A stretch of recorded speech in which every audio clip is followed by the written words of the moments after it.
Hello my beautiful souls. तो चलिए मैं बात करते हैं। आज एक टॉपिक पर मेरी सब्सक्राइबर ने पूछा था कि क्या ट्विन फ्लेम की शादी होती है। तो मेरा कहना है कि ट्विन फ्लेम्स की शादी होती है। पहला तो ट्विन फ्लेम की शादी होने का कारण क्या है? पहला तो आपके सोल कॉन्ट्रैक्ट में क्या लिखा हुआ है, क्या आप ऊपर से क्या लिखवा के आए हो कि आपकी शादी होना है या नहीं होना है। तो ये बेसिकली आपके सोल कॉन्ट्रैक्ट्स पर डिपेंड करता है एंड आपके कर्मास पे। इस लाइफ टाइम में आपने कितने कर्मास को क्लियर करने के लिए करके आए हो। बेसिकली ये आपकी सोल कॉन्ट्रैक्ट पर लिखा होता है कि आपकी शादी होनी है या नहीं। और अगर शादी नहीं होनी है तो आप फ्रेंड जोन में रह करके आप एक साथ सोल पर्पस करते हो। तो बेसिकली क्या होता है कि शादी होनी होती है जिस पॉसिबिलिटी। अब जैसे सपोज कुछ ट्रेन पर देखिए, सबकी जर्नी अलग है। आप सबकी जर्नी को, किसी और की जर्नी को देख करके आप कहोगे कि उसकी शादी हुई, उसके केस में उसका रियूनियन हुआ, ये हुआ एंड तो ये चीज़ नहीं है। ठीक है, हर की जर्नी अलग होती है। किसी के में केस में क्या होता है कि डीएम मिलते हैं ऐसे समय में, तो उनकी पॉसिबिलिटी हाई ना वर्क करना होता है। डिवाइन फेमिनाइन को अपनी हाई वाइब्रेशन को रेज करती है, कर्मास क्लियर करती है, उनकी शादी हो जाती है। बट कुछ केसेस में, अब उनकी बताओ जिनकी मैरिड हो चुकी है, मैरिड है, दोनों मैरिड है, विथ चिल्ड्रन है, दोनों विथ किड्स हैं, उनके किड्स हैं।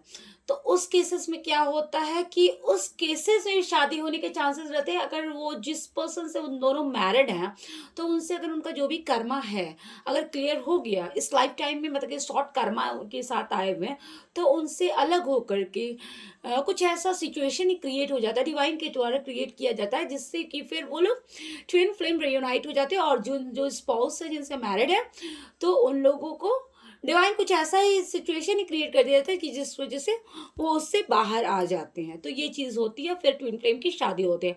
बट कुछ केसेस में क्या होता है कि पॉसिबिलिटी नहीं होता, मिल के भी नहीं हो पाती हैं।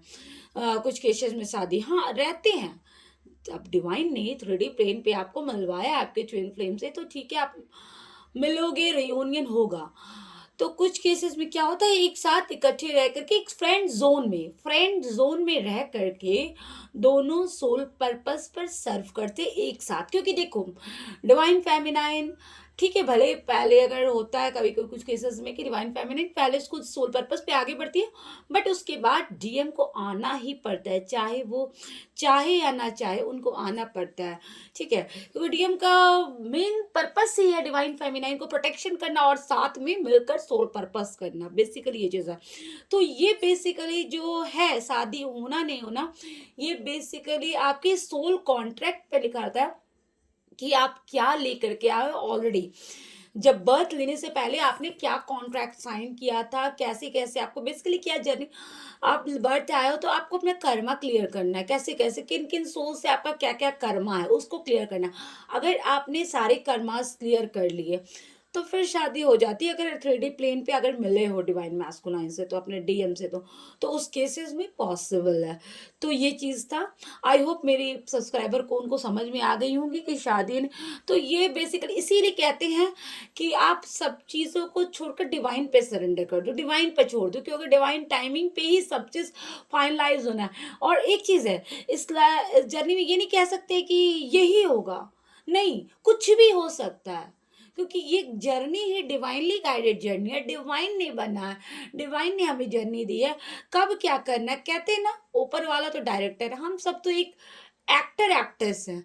तो स्क्रिप्ट तो उसने लिखा है, क्या करना है, क्या होना है, किस समय क्या होना है।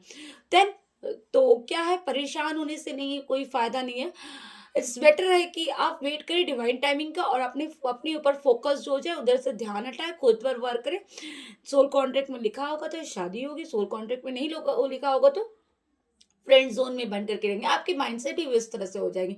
इसीलिए कहते हैं टोटली आप खुद पर फोकस्ड हो जाओ, खुद पर वर्क करो, खुद को अपनी हाई वाइब्रेशन, अपना बेस्ट वर्जन बनना है, बेस्ट वर्क, अपने सारे इश्यूज को, एक एक इश्यूज को निकाल ढूंढ ढूंढ के, कहते हैं ना, अपनी गलतियां को, बुराइयां को निकाल निकाल के ठीक करना है, अपने ऊपर वर्क करना है, ताकि हम नेक्स्ट लाइफ के लिए उसको छोड़े ना। क्योंकि फिर अगर नेक्स्ट लाइफ के लिए छोड़ोगे तो फिर नेक्स्ट बर्थ लेना होगा, birth by birth, birth by birth, ये चक्रव्यूह में फंसते रहोगे। तो वो चक्रव्यूह में ना फंसना है, हमें उस लूप को ब्रेक करना है बेसिकली, अदरवाइज नहीं तो फिर नेक्स्ट बार लो सेम सिचुएशन फिर क्रिएट होंगे, सेम सिचुएशन सेम पैटर्न। तो अब आप पे डिपेंड करता है क्या आप वो सेम पैटर्न सेम लूप में अगेन बर्थ क्या रिपीट होना चाहते हो? नहीं। तो इस बेटर है आप अभी से खुद पर फोकस्ड हो जाओ और डिवाइन पर सरेंडर कर दो। शादी होना नहीं होना सब आपके सोल कॉन्ट्रैक्ट और डिवाइन टाइमिंग पे आपको सब चीज़ रिवील्ड हो जाएगा। ठीक है, सोल कॉन्ट्रैक्ट में जो लिखा हुआ है वही होगा। ठीक है, thank you guys, I hope आपको समझ में आ गई होगी मेरी बातें। Thank you guys, thank you.